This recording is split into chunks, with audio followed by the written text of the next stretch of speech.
आजच्या या अध्यायामध्ये अधिक मासाची उत्पत्ती कशी झाली ते सांगितलेलं आहे. चला तर मग पठण आणि श्रवण करूया. श्री पुरुषोत्तम मास महात्म्य कथा.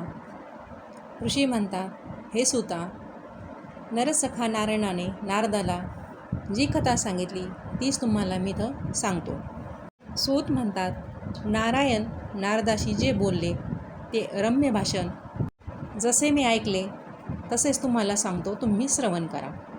नारायण म्हणतात, नारदा, श्रीकृष्ण भगवानांनी युधिष्ठिर राजाला पूर्वी जी कथा सांगितली तीच कथा मी तुला सांगतो, ऐक.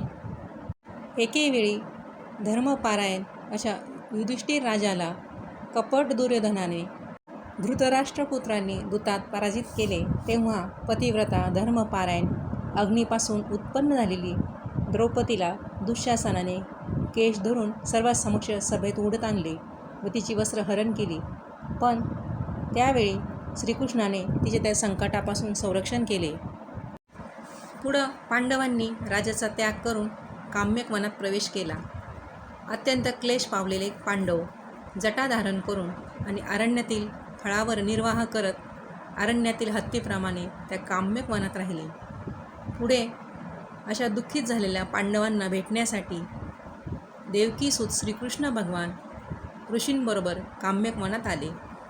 श्रीकृष्णाला अवलोकन करून ज्याप्रमाणे गतप्राण देह त्याच्यामध्ये प्राण आल्यावर उठतो त्याप्रमाणे ते पांडव एकदम उठले व प्रेमाने विव्हळ होऊन त्यांनी श्रीकृष्णाला आलिंगन दिले.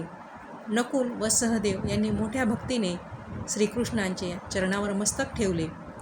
द्रौपदीने हळूहळू पुढे येऊन श्रीकृष्णाला नमस्कार केला.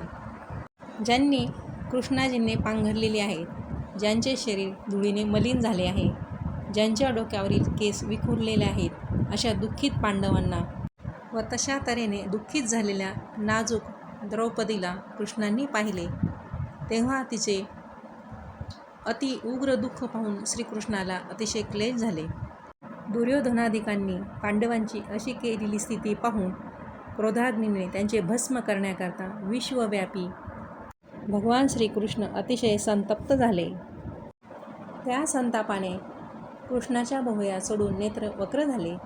कोटी कालाप्रमाणे भयंकर मुखाचा ओठ सावणारा दुसरा प्रलयाग्नीच त्रैलोक्य जाळण्याकरता उठला आहे की काय असे श्रीकृष्ण भासू लागले.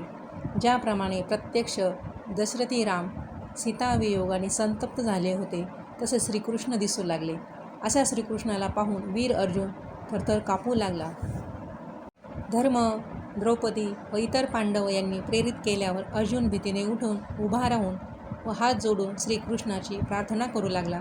अर्जुन म्हणतो, हे जगाच्या नाथा श्रीकृष्णा, मी जगाच्या बाहेर नाही आणि तू सर्व जगाचे रक्षण करणारा आहेस.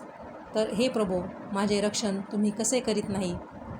ज्याच्या एका दृष्टिपाताने ब्रह्मदेवाचा देखील नाश होतो, त्या भगवंताच्या कोपाने काय होईल व काय होणार नाही हे जाणण्यास कोण समर्थ आहे? हे जगत संहारकारका जगतपते श्रीकृष्णा, तुम्ही आपला क्रोध आवरा. तुमच्यासारख्याच कोपाने जगाचा प्रलय होतो. सर्व तत्व जाणणाऱ्या व जगाच्या कारणाचे मूळ कारण वेद व वेदांगाचे बीज जो ब्रह्मदेव, त्याचे जनका ईश्वर श्रीकृष्णा, तुम्हाला मी नमस्कार करतो. भगवंता, तुम्ही ईश्वर आहात. हे स्थावर जंगम जग तुम्हीच उत्पन्न केले. सर्व मंगलाचे जे मंगल त्याचे उत्पादक असे सनातन ब्रह्मा तुम्ही आहात. ते तुम्हीच एकाच्या अपराधाकरता आपण उत्पन्न केलेले जग कसे नाश करता? मुरकुटे जाळण्याकरता कोणी आपला सुंदर वाडा जाळील काय? श्रीनारायण म्हणतात, नारदा, याप्रमाणे शत्रूंचा नाश करणाऱ्या अर्जुनाने श्रीकृष्णाची विनवणी केल्यावर हात जोडून श्रीकृष्णाला नमस्कार केला.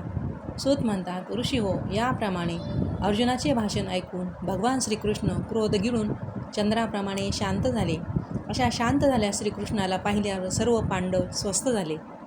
प्रीतीने त्यांची मुखे प्रफुल्लित होऊन व प्रेमाने सद्गतीत होऊन त्यांनी श्रीकृष्णाला नमस्कार केले व रानातील मुळे, फळे, फुले इत्यादींनी श्रीकृष्णाची पूजा केली.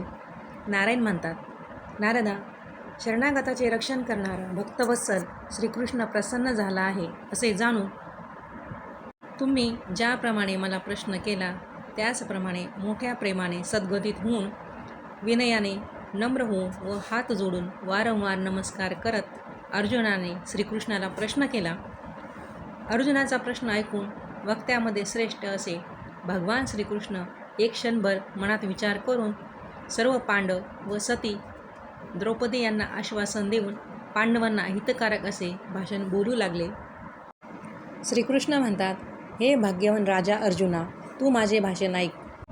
तू जो अपूर्व प्रश्न केला आहेस त्या प्रश्नाचे उत्तर फार कठीण आहे. याचे उत्तर फार गूढ असून मोठमोठ्या ऋषींनाही देण्यास अशक्य आहे. तरी पण अर्जुना, तू माझा मित्र व भक्त आहेस म्हणूनच तुला ते सांगतो. तुझ्या प्रश्नाचे कठीण उत्तर क्रमाने ऐक. चैत्राधिक जे महिने शुक्ल व कृष्ण पक्ष, घटी, पल, प्रहर, रात्री, वसंतादी ऋतू, मुहूर्त, दक्षिणायन आणि उत्तरायण, वर्ष, युग व परार्धपर्यंत जो काळ, नद्या, समुद्र, सरोवरे, विहिरी, तलाव, झरे, लता, औषधी, वृक्ष, कळप इत्यादी वृक्षजाती, वनस्पती, नगर, गाव, पर्वत, पट्टणे हे सर्व मूर्तिमंत आपापल्या गुणांनी जगात पूज्य आहेत. यांच्यात कोणीही एक स्वामीरहित नाही, ज्यामुळे हे सर्व आपापल्या अधिकारामध्ये नित्य पूजले जाऊन ते फलदायी होतात. ते सर्व आपापल्या अधिपतींच्या महात्म्याने सौभाग्यशाली आहेत. हे अर्जुना, इतक्या अधिक मास उत्पन्न झाला. त्याला पाहून सर्व लोक याला देवता नाही, या महिन्यामध्ये रवी संक्रमण नाही म्हणून हा मलमास मलरूप असल्याने अस्पृश्य म्हणजे शुभ कर्माला वर्ज्य असा हा आहे म्हणू लागले. अशी लोकनिंदा श्रवण करून मलमास निरुद्योगी, निस्तेज, दुःखी व खिन्न होऊन त्याचे मन चिंतेने अगदी ग्रासून गेले. अशा हृदरोगाने मलमास मरणोत्सन्मुख झाला. मग मागाहून धैर्य धरून तो मला शरण आला. हे अर्जुना, तो मलमास वैकुंठ लोकात जेथे मी राहतो तेथे माझ्या अंतर्गृहात येऊन त्याने मला पाहिले. रत्नखचित सुवर्णाच्या अमूल्य सिंहासनावर मला बसलेला पाहून त्याने भूमीवर साष्टांग नमस्कार घातला व नम्रतेने हात जोडून डोळ्यांनी दुःखाश्रू गाळीत धैर्य धरून सद्गतीत कंठाने हळूच माझ्याशी बोलू लागला. सूत म्हणतात, ऋषी हो, बद्रीनाथ महामुनी याप्रमाणे बोलून स्तब्ध झाले. ते पाहून भक्तवत्सल नारद पुन्हा प्रश्न करू लागले. नारद म्हणतात, हे बद्रीनाथा, जगाचे पाप नाहीसे करणारे, योग्यांनाही अप्राप्य जे जगाला अभय देणारे ब्रह्मरूप मुकुंद राहतो असे पूर्णरूप अशा भगवंताचे जे निर्मल वैकुंठ भुवन, तेथे जाऊन भगवंताच्या चरणी शरण गेल्यावर तो अधिक मास काय म्हणाला.